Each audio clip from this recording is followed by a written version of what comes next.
함께 얘기를 나눠보면 어떨까 하는 생각에 둘이 시간을 맞춰 이 프렌드에서 만나자고 내가 먼저 제안했다. 둘 다 직장인이다 보니 퇴근 이후 시간을 맞췄다. 2022년 3월 16일 오후 6시로 기억한다.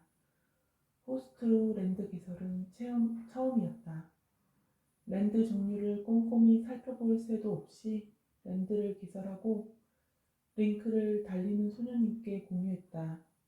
비공개 방으로 개설했다.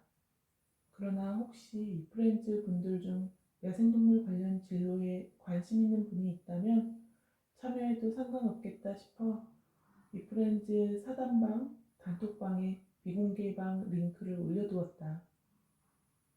내가 선택한 랜드는 순천향대 캠퍼스였다. 맙소사. 미더비 끝날 쯤에야 알게 된 사실.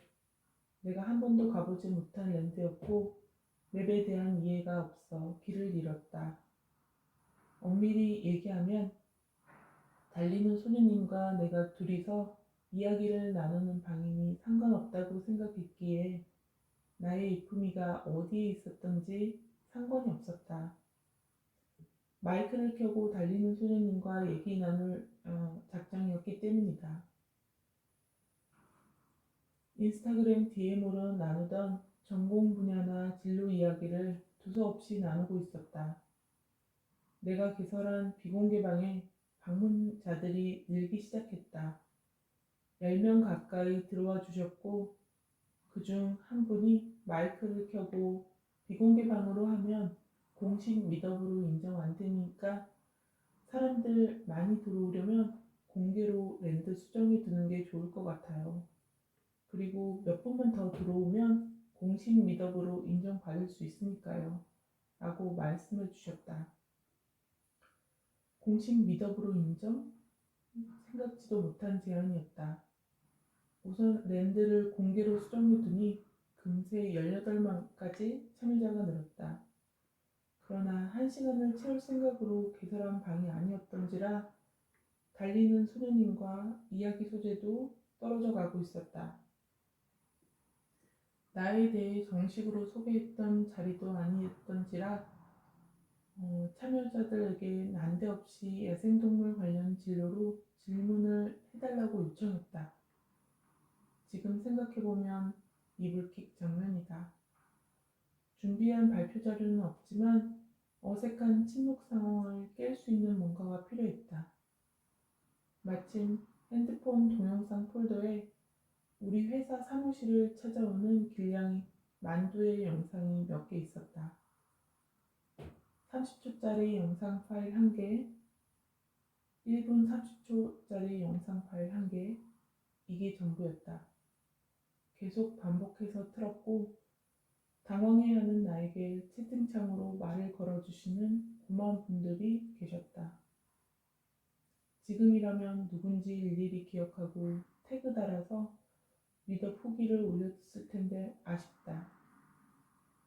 그렇게 1시간을 꾸역꾸역 채웠고 누군가의 제안으로 단체 사진을 찍기로 했다. 그때서야 알게 된 사실. 호스트인 나만 빼고 나머지 17명은 무대 앞에 모여 앉아 혹은 주변에 서 계셨다. 무대를 찾아 헤매느라 5분여 시간이 흘렀고 결국 나라라 국화빵님께서 나를 발견하고 무대까지 길을 안내해 주셨다. 손과 등에 땀이 흠뻑 젖었다. 지금 다시 떠올려봐도 아찔한 순간이다. 사실 나는 살면서 처음 해보는 그 어떤 상황과 일들을 접할 때마다 기가 막힐 일들이 자주 벌어진다. 예전 미국 동물원 인턴 시절 연구실에 불을 내거나 실험실 바닥을 홍수로 만든 경험이 있는데 그에 비하면 이번 일은 봐줄만 하지 않은가?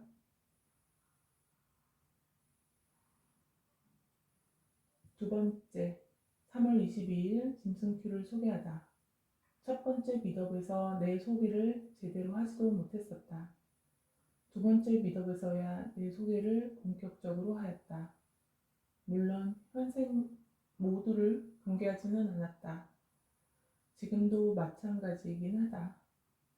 사실 현생은 다음 책 제목을 위해 아껴두고 있다.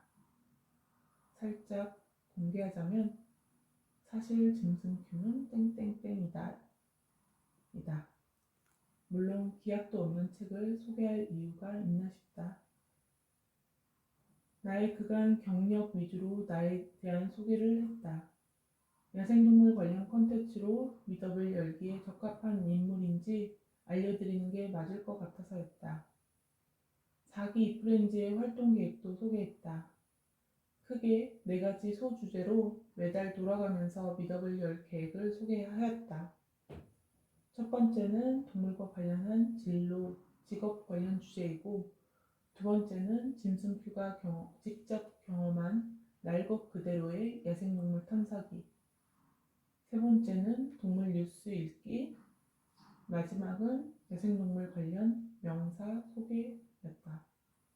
실제로는 동물 이외의 주제들도 미덕을 진행하기도 했었다. 예를 들어 동굴, 우주인, 포켓몬고, 만보 등이다.